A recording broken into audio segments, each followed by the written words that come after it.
السلام علیکم ورحمۃ اللہ وبرکاتہ لک الحمد یا اللہ الصلاۃ والسلام علیک یا رسول اللہ الصلاۃ والسلام علیک یا حبیب اللہ صلی اللہ تعالی علیہ وسلم۔ دوستو، میں محمد اسماعیل حسین نوری اور آپ دیکھ رہے ہیں ہمارا چینل شریعت مطہرہ کا حکم اور کیوں۔ آج ایک اسلامی بھائی کا سوال ہے جو بھساول کے رہنے والے ہیں، مہاراشٹر بھساول۔ ان کا سوال یہ ہے کہ ان کی امی اتنی ضعیفہ ہو گئی ہیں کہ اب وہ روزہ نہیں رکھ سکتی، تو جب روزہ نہیں رکھ سکتی ہیں تو اب وہ روزے کے لیے کیا کریں؟ تو دوستو، اس کا جواب یہ ہے کہ اگر وہ بوڑھی، وہ شخص حقیقتاً مرض میں مبتلا ہے تو شریعت کی طرف سے اسے رخصت ہے کہ وہ قضا کرے۔ اگر وہ شخص گرمیوں میں، وہ بوڑھی ماں، وہ عورت بوڑھی ماں گرمیوں میں روزے نہیں رکھ سکتی ہیں تو سردیوں میں رکھ لیں، اور اگر اکٹھے نہیں رکھ سکتی ہیں تو علیحدہ علیحدہ رکھ لیں۔ اور اگر بالکل ہی کبھی بھی روزہ نہیں رکھنے کی امید ہو کہ جان کی حالت و کیفیت ایسی ہو چکی ہے کہ ضعف میں یعنی بڑھاپے میں جو ہے دن بدن اضافہ ہی ہوگا، اور نہ تو اب روزہ رکھنے کی طاقت ہے اور نہ آئندہ اس کی کوئی امید ہے، تو اب کفارے کی اجازت ہے۔ پھر اگر فدیہ دینے کے بعد وہ شخص یعنی وہ بوڑھی ماں کی صحت روزہ رکھنے کے قابل ہو جائے تو فدیہ کا حکم ختم ہو جائے گا، اور وہ شخص یعنی وہ بوڑھی ماں کو ان روزوں کی قضا کرنا ہوگا، اور ایک روزے کا فدیہ ایک فقیر کو 2 وقت پیٹ بھر کر کھانا کھلانا ہے، یا ایک صدقہ فطر کی مقدار رقم فقیر شرعی کو دے دینا ہے۔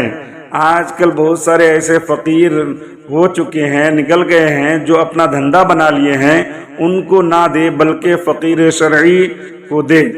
قرآن مجید میں ہے کہ فمن کان منکم مریضا او علی سفر فعدۃ من ایام اخر وعلی الذین یطیقونہ فدیۃ طعام مسکین۔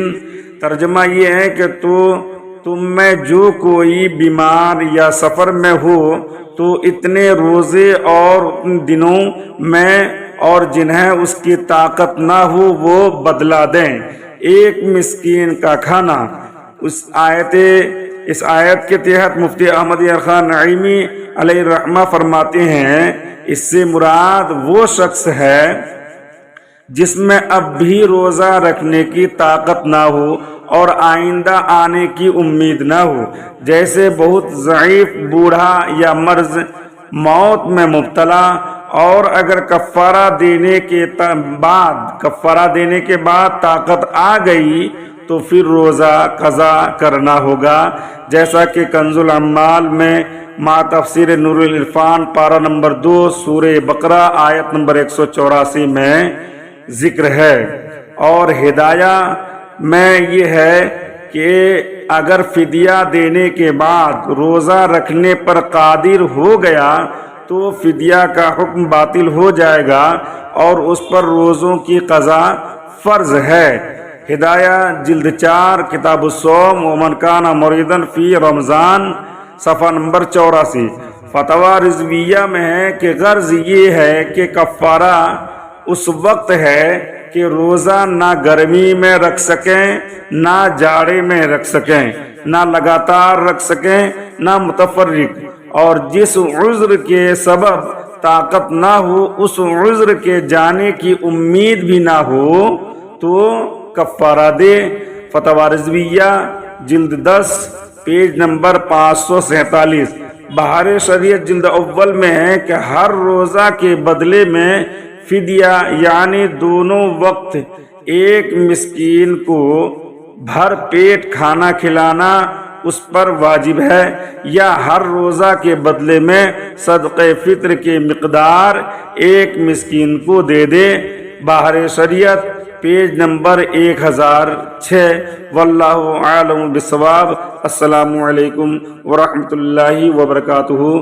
جو لوگ اب تک ہمارے چینل سبسکرائب نہیں کیے ہیں پلیز وہ سبسکرائب کریں اور ویڈیو کو زیادہ سے زیادہ شیئر کرنے کی کوشش کریں۔